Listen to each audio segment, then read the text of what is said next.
Hi. At the beginning of Part 1 I suggested that one reason for taking a fresh look at our identity is because there's an ancient body of wisdom that claims that we're not simply human. Outwardly we're human, but inwardly we're divine. However, I didn't ask you to believe this ancient wisdom, this claim about our identity. Instead, I rephrased it in modern terms, suggesting that what we are at centre is nothing like any of our regional appearances. In other words, what we are for ourselves at zero distance is the opposite of what we are for others, whatever their range. Then I invited you to look into your centre so that you could see for yourself what you are at zero distance. When we see our central reality, we discover that we're fabulously wealthy. Here's a way of illustrating our fabulous wealth. Hold your arms out in front of you so that you embrace your view out. Looked at from the outside, our embrace isn't very wide. How much can we hold between our hands? How much can we own? Even if we're rich, there's a limit. We don't own the stars. But the view from inside is totally different. The embrace of who we really are is infinitely wide. Between our hands we find the whole universe. There's nothing outside our being. We're wealthy beyond our wildest dreams. But what good is this wealth since it's private, not public? I can't do anything with my fields and rivers, my towns and cities, my oceans and stars. This is true. Our inner wealth cannot be exploited outwardly or put on show. But though we cannot spend our secret wealth or show it to others, though others can, of course, discover it within themselves, our own awareness of our infinite wealth confirms to ourselves the incomparable majesty and glory of who we are privately. Our innermost being is truly extraordinary. And when we say yes to this miracle, to this infinitely creative, rich, powerful and loving being that's within us, that we are, then its creativity, wealth, power and love flow into and bless our lives. Keep the door open to this beautiful mystery within you, and you'll be guided and helped in countless ways. Can I prove that this is true? No. But it's my experience and the experience of many others who say yes to what we are from our own point of view. If you're willing to look at what you are and willing to say yes to what you find, I'm sure you won't regret it. In the remaining part of this film we'll do one more experiment to do with time. Then we'll look into how consciousness of our private self is a normal stage of human development.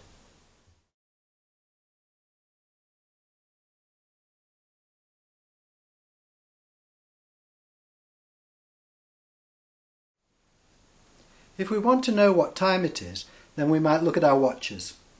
I can see that it's now 4 o'clock. My watch tells me what time it is, there at that distance from me, there on my wrist. What time is it at zero distance? Here at my centre, there at your centre. Well, let's have a look. Looking at my watch, I can see the second hand going round. The hands of my watch gradually mark out the passage of time. Movement, change and time go together. When I look here at my centre, I see no movement, no change, no time. Here at centre, I'm timeless. I'm looking from this timeless awareness here into time. And yet there's no dividing line between this timeless centre here and time there. Of course, I'm still aware that for others, I'm in time. Publicly, we're all in time, but privately, time is in us. So although outwardly time will outlast us, inwardly it won't. Psychologists say that our deepest fear is death. When we see that at centre there's no time and therefore no death, we see that our deepest fear has no foundation. The fact that our innermost being isn't a product of time, but is the source of time, is a truly majestic condition to find ourselves in. No king or queen comes anywhere near the majesty of who we all are at centre. However, being majestically above time, so to speak, doesn't mean that we ignore the world, for there's no dividing line between our eternal home and the world. Conscious of our timeless inner majesty, we're likely to find ourselves more involved in the world, not less.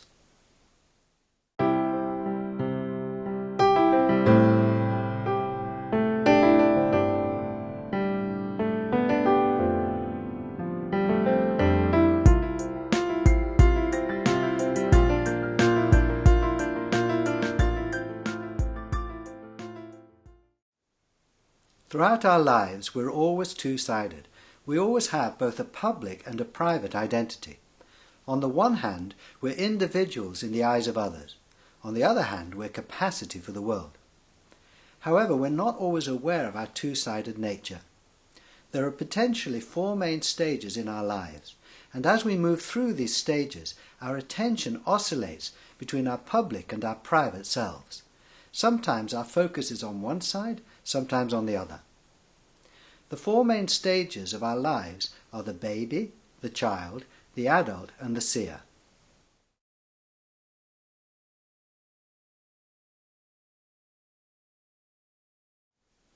In the first stage of the baby, we were unaware of our appearance, unaware of our public identity. We hadn't yet learned to see ourselves through the eyes of others. Conscious only of our own point of view, our private reality, we were faceless, at large, space for the world, without putting it in these or in any terms.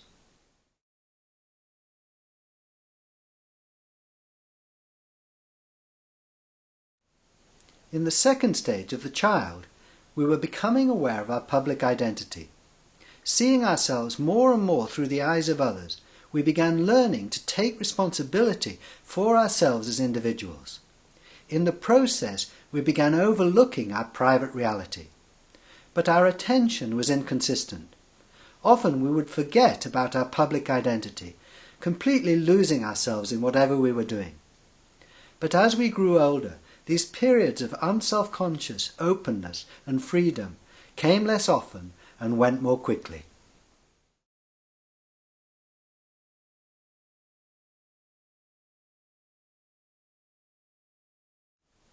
In the third stage of the adult, we identify profoundly with our public identity. Seeing ourselves as others see us, we're in no doubt at all that we are what we look like. In this stage, we deny the reality of who we really are. It would seem that the price of genuinely becoming a person is the loss of our private self. We may not lose it for long, but lose it we must. Many benefits flow from becoming an individual. But though we may not know it, we're now cut off from our centre and source.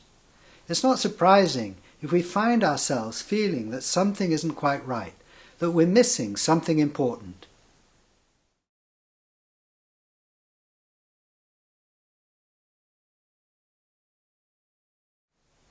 Fortunately, this need not be the end of our journey. We can go on to the 4th stage of the seer, where we discover the reality of our private self and begin drawing on its immense healing power. Seeing who we really are at centre, we now begin living a truly balanced, two-sided life. Private as well as public, public as well as private. One of the good things about losing touch with our private self as we grow up is that when we return to it, we see it with fresh eyes. It seems that we have to leave home before we can really appreciate what home is and how wonderful it is. And because our individuality doesn't disappear when we see who we really are, we can now celebrate our one consciousness with many voices.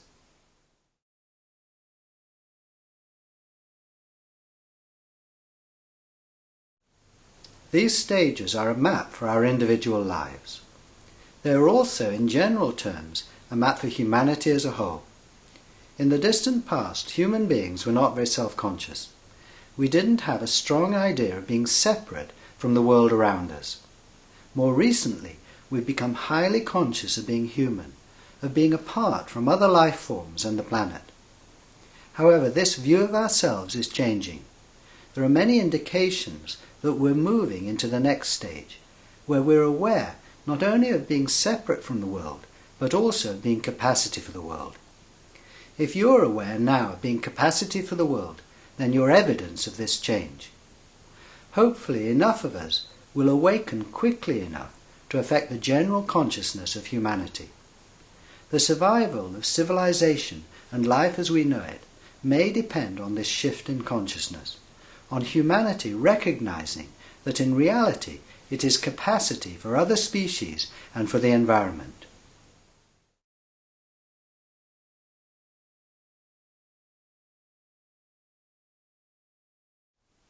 In this film we've presented a traditional spiritual message in modern terms.